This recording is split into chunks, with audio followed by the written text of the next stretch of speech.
बैसाख पूर्णिमा व्रत की कथा।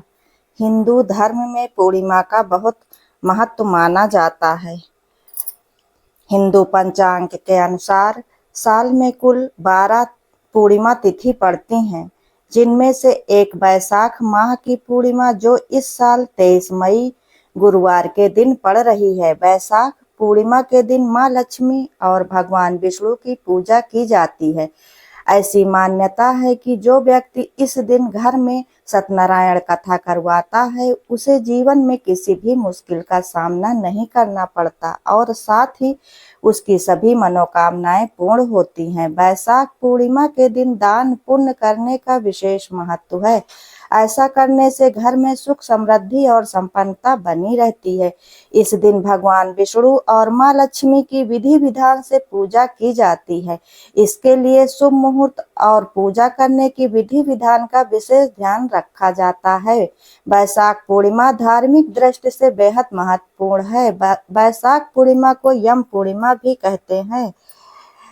बैसाख पूर्णिमा को यम देवता को घड़ा दान किया जाता है। धार्मिक मान्यताओं के अनुसार ऐसा करने से परम लोक की प्राप्ति होती है। बैसाख पूर्णिमा के दिन पीपल पूजन का भी विशेष महत्व बताया गया है। इस दिन सूर्य उदय से पहले उठकर पीपल की परिक्रमा करें और पीपल में भगवान विष्णु का वास माना गया है। बैसाख महीना भगवान विष्णु को अति प्रिय है। ऐसे में इस दिन पूजा करने से भगवान विष्णु प्रसन्न होते हैं।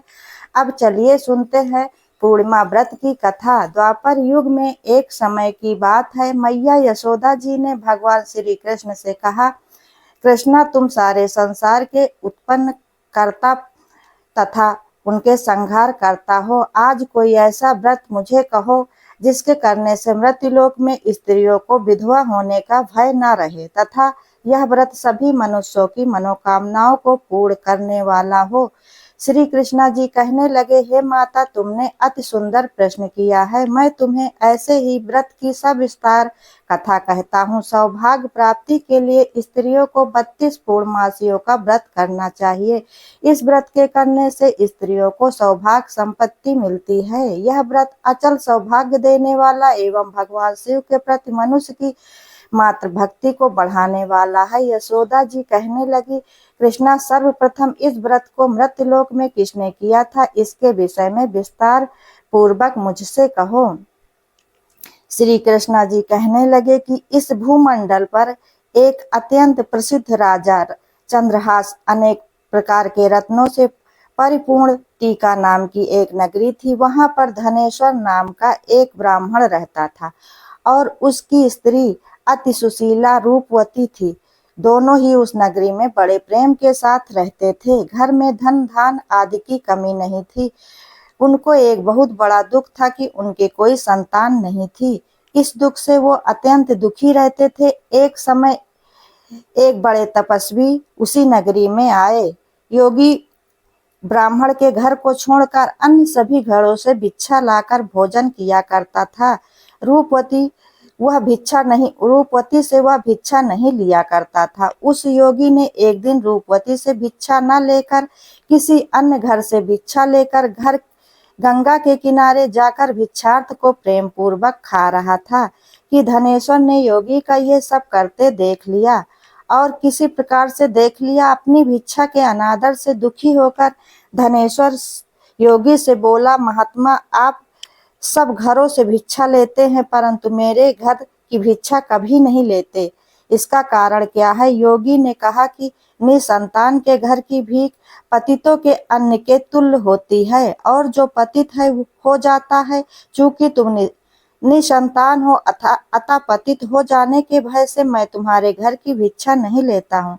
धनेश्वर यह बात सुनकर अपने मन में बहुत दुखी हुआ और हाथ जोड़कर योगी के पैरों पर गिर पड़ा तथा अर्थभाव से कहने लगा, महाराज, यदि ऐसा है तो आप मुझको पुत्र प्राप्ति का उपाय बताइए। आप सर्वज्ञ हैं, मुझ पर अवश्य ही कृपा कीजिए। धन की मेरे घर में कोई कमी नहीं है परंतु मेरे कोई पुत्र न होने के कारण मैं अत्यंत दुखी हूँ। आप मेरे इस दुख का हरण करें। आप समर्थ हैं, भगवान हैं। यह सुनकर योगी कहने लगा, ब्राह्मण, तुम चंडी की आराधना करो। घर में जाकर उसने अपनी स्त्री को सब वृतांत कहा और स्वयं तप के लिए जंगल में चला गया। वन में जाकर चंडी की उपासना की और उपवास किया। चंडी ने 16वें दिन उसको सपने में दर्शन दिया और कहा कि हे धनेश्वर, जा तेरे पुत्र होगा, परंतु वह 16वें वर्ष की आयु में ही मृत्यु को प्राप्त हो जाएगा। यदि तुम दोनों स्त्री पुरुष 32 पूर्णमासियों का व्रत विधि विधान से करोगे तो वह दीर्घायु होगा। जितनी तुम्हारी सामर्थ्य हो आटे के दिए बनाकर शिव जी का पूजन करना, परंतु पूर्णमासी का व्रत 32 हो जाने चाहिए। प्रातः काल होने पर इस स्थान के समीप ही तुम्हें एक आम का वृक्ष दिखाई देगा। उस पर तुम चढ़कर एक फल तोड़कर अपने घर ले जाना। अपनी स्त्री से सब वृतांत कहना कि स्नान के पश्चात स्वच्छ होकर श्री शंकर जी का ध्यान करके उस फल को खा लेगी। तब शंकर भगवान की कृपा से उसको गर्भ हो जाएगा। जब वह ब्राह्मण प्रातः काल उठा तो उसने उस स्थान के पास ही एक आम के वृक्ष को देखा। उस स्थान पर एक अत्यंत सुंदर आम का पेड़ लगा हुआ था।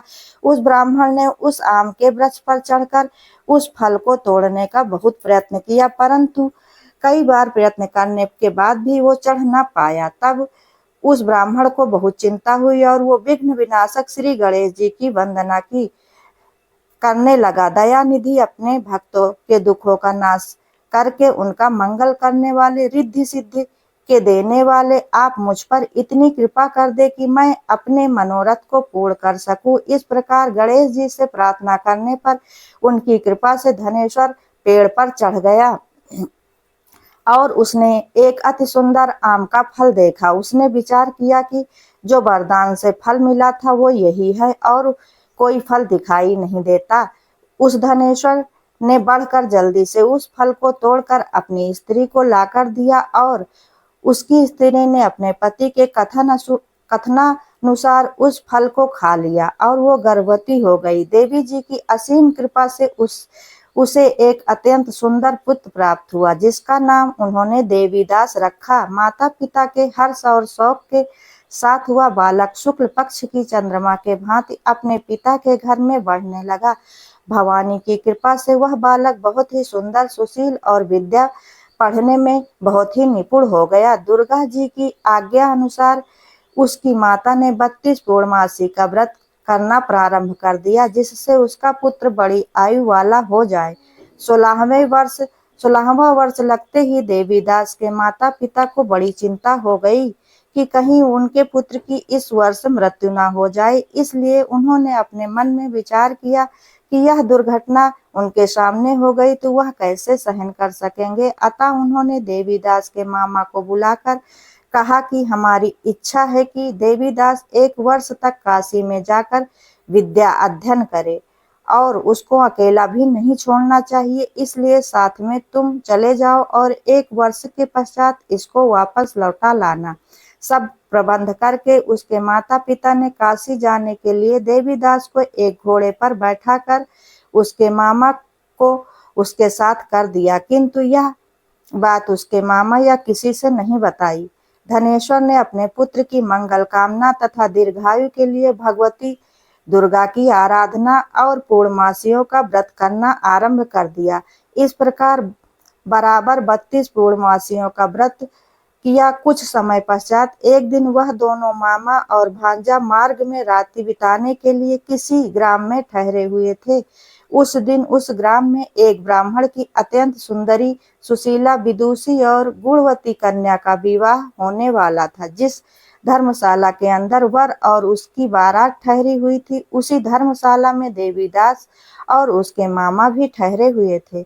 संयोगवश कन्या को तेल आदि चढ़ाकर मंडप आदि का कृत किया गया तो लगन के समय वर मूर्छित हो गया। वर के पिता ने अपने कुटुंबियों से परामर्श करके निश्चय किया कि यह देवीदास मेरे पुत्र जैसा सुंदर है, मैं इसके साथ ही लग्न करा दूं और बाद में विवाह के अन्य कार्य मेरे लड़के के साथ हो जाएंगे।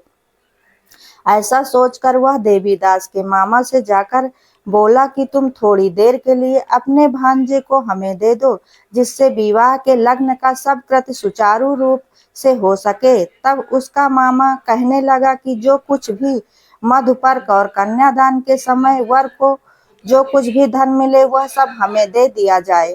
तो मेरा भांजा इस बारात का दूल्हा बन जाएगा। यह बात वर के पिता के ने स्वीकार कर लेने पर उसने अपने भांजे को वर बनने के लिए भेज दिया और उसके साथ सब विवाह कार्य रात में विधि पूर्वक संपन्न हो गया। विवाह के बाद वह पत्नी के साथ भोजन न कर सका और अपने मन में सोचने लगा कि न जाने ये किसकी स्त्री होगी। वह एकांत में सोच के गम में लंबी लंबी सांसें छोड़ने लगा। तब उसकी आंखों में आंसू भी आ गए। तब वधू ने पूछा कि क्या बात है, आप इतने उदासीन व दुखी क्यों हो रहे हो। तब उसने सब बातें जो वर के पिता और उसके मामा में हुई थी उसको बतला दी। तब कन्या कहने लगी, यह विवाह ब्रह्मा विवाह के विपरीत कैसे हो सकता है। देव ब्राह्मण और अग्नि के सामने मैंने आपको ही अपना पति माना है, इसलिए आप ही मेरे पति हैं।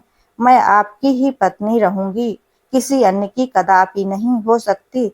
तब देवीदास ने कहा कि ऐसा मत करिए, क्योंकि मेरी आयु बहुत थोड़ी है, मेरे पीछे आपकी क्या गति होगी। इन बातों को अच्छी तरह से विचारो। परंतु वह दृढ़ विचार वाली थी। बोली कि जो आपकी गति होगी वह मेरी गति होगी। स्वामी, आप उठिए और भोजन करिए, आप निश्चय ही भूखे होंगे। इसके बाद इसके पास देवीदास और उसकी पत्नी दोनों ने भोजन किया तथा शेष रात्रि वो सोते रहे। प्रातः काल देवीदास ने अपनी पत्नी को 3 नगों से जड़ी हुई एक अंगूठी दी, एक रुमाल दिया और बोला, हे प्रिय, इसे ले लो और संकेत समझकर स्थिर चित होकर जो मेरा मरण और जीवन जानने के लिए एक पुष्प वाटिका बना लो। उसमें सुगंधित वाली एक नवमल्लिका लगा लो। उसको प्रतिदिन जल से सींचा करो और आनंद के साथ खेलो कूदो तथा उत्सव मनाओ। जिस समय और जिस दिन मेरे प्राणों का अंत होगा यह फूल सूख जाएंगे और ये फिर से हरे हो जाएं तो जान लेना कि मैं जीवित हूँ। यह बात निश्चय करके समझ लेना, इसमें कोई संशय नहीं है। यह समझाकर वह चला गया। प्रातः काल होते ही वहां पर गाजे बाजे बजने लगे और जिस समय विवाह का कार्य समाप्त करने के लिए वर तथा बाराती मंडप आए तो कन्या वर को भली प्रकार से देखकर अपने पिता से कहा कि यह मेरा पति नहीं है, मेरा पति वही है जिससे के साथ रात में मेरा पाणी ग्रहण हुआ था। इसके साथ मेरा विवाह नहीं हुआ। यदि यह वही है तो बताए कि मैंने इसको क्या दिया। मधुपर्क और कन्यादान के समय जो मैंने भूषणा आदि दिए थे उन्हें दिखाइए तथा रात में मैंने क्या गुप्त बातें कही थी वो सब सुनाएं। पिता ने उसके कहे अनुसार वर को बुलवाया। कन्या की ये सब बातें सुनकर वो कहने लगा कि मैं कुछ नहीं जानता। इसके पश्चात लज्जित होकर वह अपना अपमानित मुंह लेकर चला गया और सारी बारात भी अपमानित होकर वहां से लौट गई। भगवान श्री कृष्ण बोले, हे माता, इस प्रकार देवीदास काशी विद्या अध्ययन के लिए चला गया। जब कुछ समय बीत गया तो काल से प्रेरित होकर एक सर्प रात के समय उसको डसने के लिए वहां पर आया। उस विषधर के प्रभाव से उसके शयन का स्थान चारों ओर विष की तरह ज्वाला से विषैला हो गया, परंतु राजा के व्रत प्रभाव से उसको काट न पाया, क्योंकि पहले ही उसकी माता ने 32 पूर्णिमा का व्रत रखा था। इसके बाद मध्य रात्रि के समय स्वयं काल वहां पर आया और उसके शरीर से प्राणों को निकालने का प्रयत्न करने लगा, जिससे वह मूर्छित होकर पृथ्वी पर गिर पड़ा। भगवान की कृपा से इस समय पार्वती जी के साथ श्री शंकर जी वहां पर आ गए। उसको मूर्छित दशा में देखकर पार्वती जी ने भगवान शंकर से प्रार्थना की हे स्वामी, इस बालक की माता ने पहले से ही 32 पूर्णिमा का व्रत किया है, जिसके प्रभाव से ही भगवान आप इसको प्राण दान दे। भवानी के कहने पर भक्त वत्सल भगवान श्री शिव जी ने उसको प्राण दान दे दिए। इस व्रत के प्रभाव से काल को भी पीछे हटना पड़ा और देवीदास स्वस्थ होकर बैठ गया। उधर उसकी स्त्री उसके काल की प्रतीक्षा किया करती थी। जब उसने देखा उसके पुष्प वाटिका में पत्र पुष्प कुछ भी नहीं सूख रहे तो उसको अत्यंत आश्चर्य हुआ और उसने देखा कि सारे फूल और पत्तियां वैसे ही हरे भरे हैं, तो वह जान गई कि वह जीवित है। यह देखकर वह बहुत प्रसन्न हुई और अपने पिता से कहने लगी कि हे पिताजी, मेरे पति जीवित हैं, आप उनको ढूंढिए। अब 16 वर्ष व्यतीत हो गया तो देवीदास भी अपने मामा के साथ काशी से चल दिया। इधर उसके ससुर उसको ढूंढने के लिए अपने घर से जाने वाले ही थे कि वह दोनों मामा भांजा वहां पर आ गए। उनको आया देखकर उसका ससुर बड़ी प्रसन्नता के साथ अपने घर पर ले आया। उस समय नगर के निवासी भी वहां इकट्ठे हो गए और सबने निश्चय किया कि अवश्य ही इसी बालक के साथ इस कन्या का विवाह हुआ था। उस बालक को जब कन्या ने देखा तो पहचान लिया और कहा कि यह तो वही है जो संकेत करके गए थे। तदोपरांत सभी कहने लगे कि भला हुआ जो यह आ गया, और सब नगर वासियों ने आनंद मनाया। कुछ दिन बाद देवीदास अपनी पत्नी और मामा के साथ अपने ससुर के घर से बहुत सा उपहार आदि लेकर अपने घर के लिए प्रस्थान किया। जब वह अपने गांव के निकट गया तो कई लोगों ने उसको देखकर उसके माता पिता को पहले ही जाकर खबर दे दी, तुम्हारा पुत्र देवीदास अपनी पत्नी और मामा सहित आ रहा है। ऐसा समाचार सुनकर पहले तो उन्हें विश्वास ही नहीं हुआ, किंतु जब और लोगों ने भी आकर उनकी बात का समर्थन किया तो उनको बड़ा आश्चर्य हुआ। लेकिन थोड़ी देर में देवीदास ने आकर अपने माता पिता के चरणों में अपना सिर रखकर प्रणाम किया और उसकी पत्नी ने भी अपने सास ससुर के चरणों को स्पर्श किया। माता पिता ने अपने पुत्र और पुत्र वधू को अपने हृदय से लगा लिया। दोनों की आंखों में प्रेम के आंसू बह चले। अपने पुत्र और पुत्र वधू के आने की खुशी में धनेश्वर ने बड़ा भारी उत्सव किया और ब्राह्मणों को भी बहुत सा धन और दक्षिणा देकर प्रसन्न किया। श्री कृष्ण जी कहने लगे कि इस प्रकार धनेश्वर 32 पूर्णिमा के व्रत के प्रभाव से पुत्र वधू वाला हो गया। जो भी स्त्रियां इस व्रत को करती हैं वे जन्म जन्मांतर में कभी भी विधवा का दुख नहीं भोगती और सदैव सौभाग्यवती रहती हैं। यह मेरा वचन है, इसमें कोई संदेह नहीं है। यह व्रत पुत्र पौत्रों को देने वाला तथा संपूर्ण मनोकामनाओं को पूर्ण करने वाला है। 32 पूर्णिमा के व्रत करने से व्यक्ति की सभी इच्छाएं श्री हरि विष्णु और भगवान शिव जी की कृपा से पूर्ण हो जाती हैं। दोस्तों, मेरे द्वारा सुनाई गई पूर्णिमा व्रत की यह कथा अगर आप लोगों को पसंद आई हो तो वीडियो को लाइक, शेयर, कमेंट करें और ऐसी ही ज्ञानवर्धक और धार्मिक जानकारियों के लिए चैनल को सब्सक्राइब करें। वीडियो अंत तक देखने के लिए धन्यवाद।